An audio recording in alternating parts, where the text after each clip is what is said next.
This revolution in Europe happens, and they say that we have in Europe also under the church, we've been emphasizing God, we've been emphasizing the soul, we've been emphasizing the afterlife, but this life is horrible.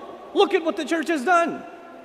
All this time we've been thinking about God, we were thinking about the wrong thing. We should have focused our energies and thought and our intellect on the universe. We should have been thinking not about God, but about the physical universe. Okay, if you're not going to think about Allah, you're not going to think about God, what's the next biggest thing? It's the physical universe. We should have exhausted ourselves trying to understand the physical universe. And actually, the little that we have tried to understand, it has brought about a lot of benefits. Like when you study the physical universe, which is basically science, right? When you study the physical universe, you get discovery. And what does discovery do? It makes the world a better place. It brings about different kinds of invention, different kinds of utility. You cannot have that unless you study the physical material universe. So they say people that have been studying God, look what they've produced. And the people that study the universe, look what amazing things they're starting to produce. Look at the machinery we're able to build. Look at the advances in architecture. So we need to put our energies and our attention on the physical universe as opposed to what? God. What was the second emphasis? I ask you again just to check if you're alive. The soul. What is this soul? Has anybody even seen it? Can you even tell where it is? We're so worried about the soul, but what about all the diseases in the world? What about better nutrition? What about this physical body? So the emphasis needs to be shifted from studying the soul to studying the body. So look at the last few centuries. Has the human body been studied more than ever before in human history? Absolutely. Has the physical universe been explored, materials on this earth and beyond, ever before than human history? Absolutely. So God got replaced by the universe, and the soul got replaced by the body, intellectually speaking. So the highest learners of a society used to learn about God, and they used to learn about the soul, and now the highest learners of society are PhDs in science or medicine, right? They're the highest intellectuals. What was the third one? It was God, soul, and what else? Afterlife. Life will be good in heaven. Life will be good. You suffer here, and it'll be good in heaven. What do the Europeans say? We're tired of this. We don't want the life in, I don't even know if there is one. We need to emphasize the life of this world. Let's see how we can make this life better. Let's explore political science. Let's explore sociology. Let's explore anthropology. Let's explore public relations. Let's explore all of these humanitarian or human sciences that can make society a better place so we can govern ourselves and live better. And by the way, the more they studied these things, the more they studied, urban development, the more they studied political science, the more they studied sociology, the more they even studied psychology. Did it have a positive impact, visible positive impact in Europe? It did. Roads started getting built, buildings started coming up, trade started expanding, inventions started coming up. As a matter of fact, before the United States, what was the leading where were the leading nations of the world that everybody was envying? It was Europe.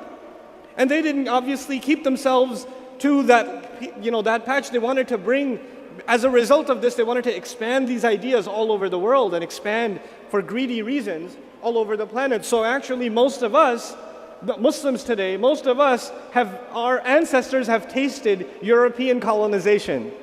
Most of us. We have had the taste of it. And as a matter of fact, you know what that means? Our ancestry has people that directly received a European format of education. And as a matter of fact, in countries like Pakistan and India and Algeria, you go all over the Muslim world, you will find the public school system and the educational curricula that they use to this day are actually directly influenced by the French and the British and whatever they left behind. It's still there. It's still there.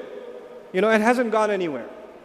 Now, I share all of this with you because in the middle of all of this, when people said, well, what about Iman? What about faith? What about God?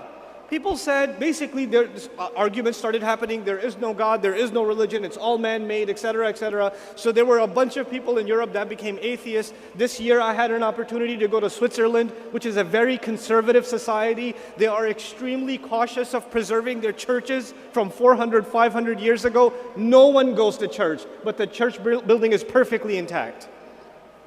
Like, they love the history of it, but they want nothing to do with the religion. I actually surveyed people around. Are you religious? No, I don't believe in religion. I don't believe in religion. But they still hear the church bells. They still hear the church bells just because they want to preserve a history. So it's this empty history. I'll give you another example. In New York City, one of the earliest churches built in New York City was on 21st Street and 6th Avenue, or Park Avenue rather. It's a historic site. So the government, or the state government, has declared it a historical monument, so you can't tear it down. So in the middle of all these modern buildings, there's like a 200-year-old church, Catholic church. But nobody goes to that church, so they turned it into a nightclub. It's actually a nightclub now, but the building is intact exactly as it was. It's a historic site. I used to walk by that church every day to college, and I'm walking by and it says, ladies free drinks on Thursday night. And I'm like, what kind of church is this? What denomination of Christianity? Holy water on Thursday night? I don't know. What is this? But anyway, so I'm painting this scene for a reason. We today, in 2014, all over the world, whether we like it or not, we of course are believers in Allah, believers in the Akhirah, believers in the Ruh, believers in the Qalb. We want to protect the integrity of our heart. We want to cleanse our heart from diseases. All this conversation is really about what you can philosophically call the soul, even though it's not the best term within Islam. But you know what?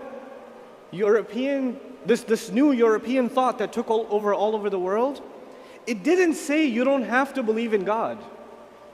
It didn't say that. It basically said you could if you want to, it's fine. You could believe in an afterlife, that's your right. If you want to believe it, it's fine. Keep it to yourself, that's fine. You don't have to let go of your belief in heaven. I think it's stupid, but you can believe in it if you want, it's fine. That's cool. But what they said is something far more dangerous. They didn't say we disagree with you. They said it doesn't matter. They said it doesn't matter. Whether you believe in God or not, who cares? Science is real. Whether you believe in God or not, medicine is real. Whether you believe in a soul or not. Whether you believe in heaven or not, politics is real. Economics is real. So let's worry about the real world.